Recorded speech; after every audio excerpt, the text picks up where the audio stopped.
Olá, eu sou o professor Marcos Sorrilha, seja muito bem-vindo, seja muito bem-vinda ao meu canal. Democratas são azuis, republicanos são vermelhos. Democrata é o partido do burrinho, republicano é o partido do elefantinho. Isso eu já expliquei para vocês em outros vídeos aqui no canal. Porém, vocês sabem quando foi que os republicanos passaram a ser chamados de conservadores e os democratas de liberais? E como é que essa diferença ajuda a gente a entender a polarização política dos dias de hoje? Pois é justamente sobre isso, e atendendo a um pedido do meu pai, que eu vou contar para vocês qual é a ideologia dos partidos americanos e como elas se formaram ao longo do século XX. Mas antes disso, eu já peço que deixe um like no vídeo e se inscreva no canal, caso não seja inscrito, caso não seja inscrita. E vamos direto para a nossa conversa, porque hoje o papo tá bem longo. Agora, antes de começarmos, é preciso esclarecer duas coisas. A primeira é que a noção de liberal lá nos Estados Unidos é diferente daquela que nós possuímos no Brasil. Aqui, liberal é associado a livre mercado, privatizações, Estado menor e na força dos mercados como geradores de oportunidades e prosperidade para o país. Lá,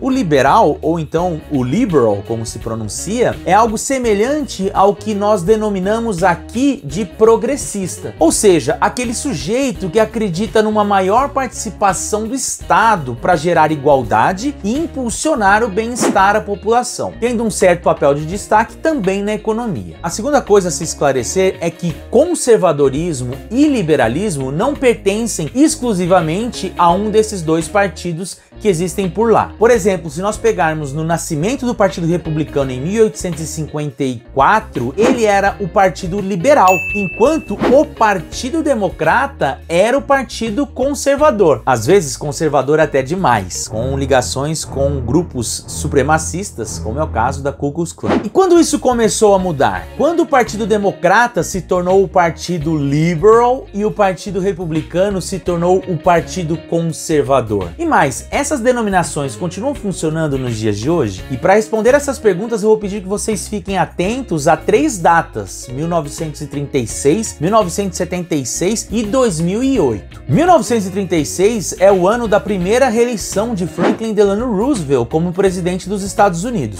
E lembrem-se que Roosevelt tinha sido eleito em 1932 durante o início da Grande Depressão, após a quebra da Bolsa de Valores de Nova York em 29. Naquele momento, uma linha mais liberal começou a ganhar força dentro do Partido Democrata. Apesar do partido ainda ser muito forte junto aos eleitores brancos, sulistas, da zona rural e por causa disso mais conservadores, dentro do partido começou a haver uma espécie de reformulação, alinhando-se mais às ideias daquela época que viam no Estado planificador um modelo capaz de retirar o país da crise. Algo similar à social-democracia e ao estado de bem-estar social que surgiram naquela época em várias partes do mundo ocidental. Essa linha, portanto, defendia que a crise econômica e um mundo regulado apenas pelas forças do mercado não garantiam o acesso de todos à liberdade, que é e sempre foi o maior dos valores americanos. E por isso entendia que para que todos fossem realmente livres, o Estado deveria gerar condições de igualdade para todos, com acesso à educação,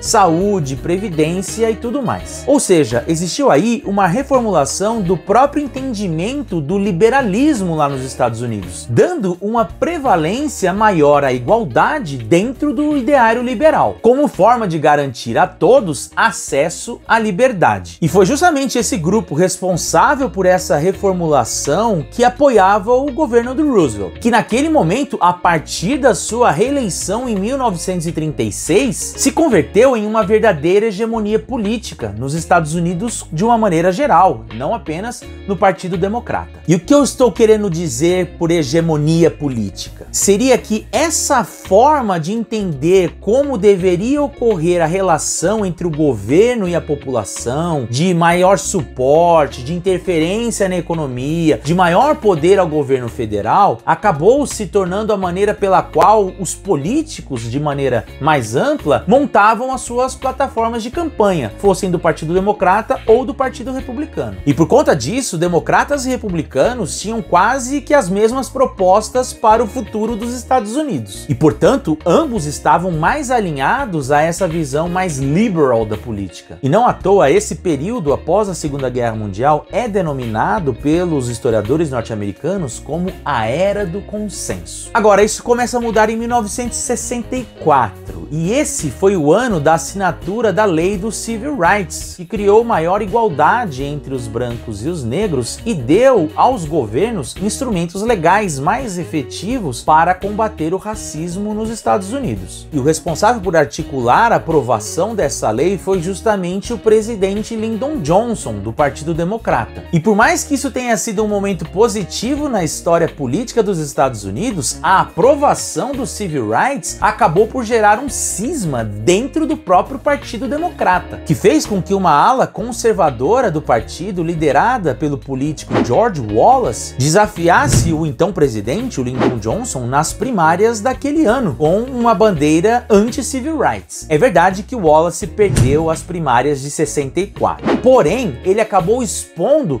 a existência de uma divergência dentro do partido e a existência de um filão eleitoral que poderia muito bem ser explorado pelos inimigos, o Partido Republicano. Foi por isso que nas eleições desse ano, 64, o Partido Republicano lançou um candidato conservador para concorrer contra o Lyndon Johnson. Estou falando do político Barry Goldwater. E mesmo com a derrota de Goldwater nessa eleição, uma luz no fim do túnel começou a se acender dentro do Partido Republicano. E qual era essa luz? De que para derrotar os democratas seria necessário afastar o Partido Republicano do liberalismo e o aproximar do conservadorismo. E foi assim que dentro do Partido Republicano, a linha conservadora associada aos antigos liberais começaram a gestar um tipo de conservadorismo novo, ou o neoconservadorismo, como acabou sendo chamado de fato. O neoconservadorismo, enquanto uma ideia política naquele momento, se trata de uma mistura do tradicionalismo dos costumes e da política com ideias de livre mercado e uma maior atração pelo mercado internacional, juntando em um único pensamento uma direita religiosa, empresários do campo militar com economistas ortodoxos em uma única plataforma de campanha. E foi assim que no ano de 1976 essa corrente demonstrou que tinha vindo para ficar, pois foi o ano que Ronald Reagan desafiou o então presidente republicano, o Gerald Ford, nas primárias do partido, perdendo por um fio de cabelo na noite da convenção partidária. E com a derrota do Gerald Ford nas eleições gerais daquele ano para o democrata Jimmy Carter, a ala neoconservadora acabou tomando conta do Partido Republicano. E mais, com a eleição de Reagan em 1980, o neoconservadorismo passou a ser não apenas hegemônico dentro do Partido Republicano, mas também na política americana como um todo. Da mesma forma que 1936 consolidou o modelo liberal como uma visão de mundo amplamente compartilhada, é a eleição de 1980 que consolidou uma visão de mundo neoconservadora como aquela que ditaria as regras do jogo eleitoral. Não à toa, o Ronald Reagan se elegeu em 1980, 1984, fez o seu sucessor em 1988, o George Bush pai, e em 2000 e 2004 o Partido Republicano elegeria e reelegeria um novo presidente, o George Bush filho. E olha só que interessante, mesmo quando os democratas chegaram ao poder com o Bill Clinton, a gente pode dizer que o período entre 96 até 2008 é aquele em que o Partido Democrata abandonou suas principais bandeiras liberais e se aproximou das pautas conservadoras, como o porte de armas, aborto, imigração, entre outras. E é aqui então que nós chegamos na data de 2008, na crise econômica mundial do subprime, que foi responsável por colocar um fim a essa hegemonia neoconservadora. A resposta dos partidos a esse cenário foi um retorno dos democratas ao liberalismo, ao progressismo,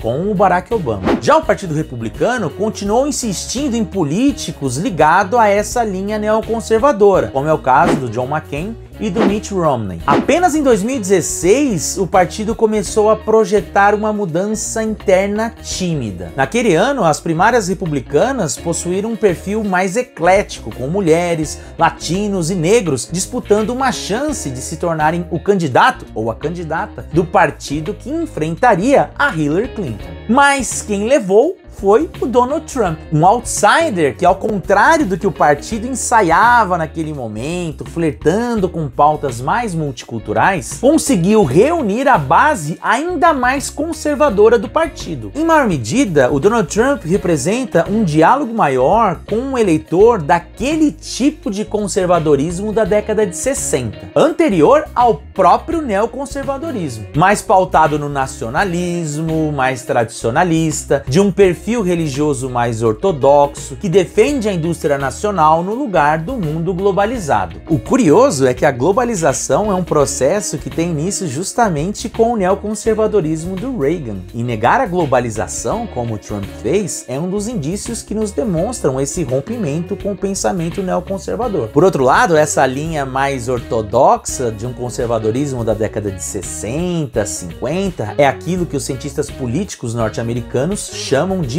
paleoconservadores. E o mais interessante é que, diferente do que acontece quando um partido perde as eleições, a derrota dos republicanos em 2020 não dá sinais de que haverá uma grande mudança nas diretrizes do partido, organizadas pelo então presidente Donald Trump. Ao que parece, o partido seguirá nessa linha mais trumpista, num conservadorismo mais arcaico, tanto nos costumes quanto na economia. Enquanto isso, o Partido Democrata vai se alinhando ainda mais a esse perfil liberal, progressista, com pautas como a taxação sobre grandes fortunas, a criação de um imposto global e o combate às desigualdades, sejam elas econômicas, raciais ou sociais. Ou seja, liberais ainda mais liberais de um lado e conservadores ainda mais conservadores de outro. Os Estados Unidos acabou por sair ainda mais polarizado das eleições de 2020 e, ao que tudo indica, essa fórmula parece que irá se arrastar até o ano de 2024. Mas conta pra mim, no futuro embate entre republicanos e democratas em 2024, quem vocês acham que ganha? Democratas? Republicanos? Conservadores? Liberais? Deixe nos comentários a sua opinião. Agora, se você quer entender melhor as plataformas dos partidos, como essa mudança ocorreu ao longo do século XX, como a eleição de 1964 foi de fato decisiva para uma reformulação dentro do Partido Republicano e por que hoje o Partido Republicano não passa por uma reformulação como era de se esperar, eu vou deixar vários links aqui no post com artigos que eu usei para montar o roteiro de hoje. Agora, se vocês quiserem que eu volte aqui para contar de maneira mais clara as diferenças ideológicas entre os dois partidos, ou então como surgiu essa preferência pelo modelo bipartidário nos Estados Unidos, também escrevam nos comentários que, é claro, vocês sabem, eu volto para contar para vocês. Por hoje é isso, nos vemos no próximo vídeo. Tchau, tchau!